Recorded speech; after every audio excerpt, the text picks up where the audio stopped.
کسی بھی معاملے میں اس پہلو کی ہمیشہ مخالفت کرو جس میں خواہش نفس کا عمل دخل ہو، اور اس پہلو کو اختیار کرو جو امر شریعت کے عین مطابق ہو۔ ایسا کرنا تمہیں کامیابی سے ہمکنار کر دے گا۔ انسان کو اللہ کی سیدھی راہ سے ہٹانے والے عناصر میں دو اہم عناصر نفس اور شیطان ہے۔ ان دونوں کی مخالفت کرنے والا صراط مستقیم کو پا لیتا ہے۔ در حقیقت علم وہ جوہر ہے جو پست کو بالا کر دیتا ہے، اور جہالت وہ عیب ہے جو عزت دار کو ذلیل کر دیتا ہے۔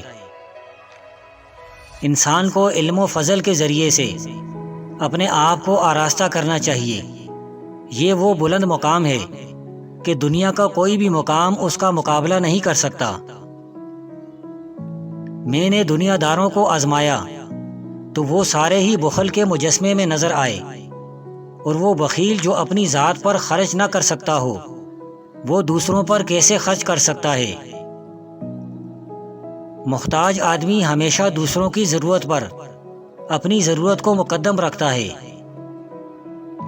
موت سے کسی نفس کو چھٹکارا نہیں، جو یہاں آتا ہے جانے کے لیے ہی آتا ہے۔ اگر دنیا ہمیشہ رہنے کی جگہ ہوتی تو انبیاء کرام زیادہ مستحق تھے کہ وہ ہمیشہ رہتے۔ ازل سے ابد تک رہنے والی ذات صرف اللہ کی ہے۔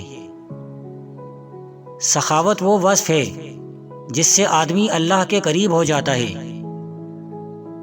موت قریب آتی ہے تو دو چیزیں ظاہر ہونا شروع ہو جاتی ہیں۔ اول فضا تنگ ہونا شروع ہو جاتی ہے، دوم دوا اپنا اثر دکھانا چھوڑ دیتی ہے۔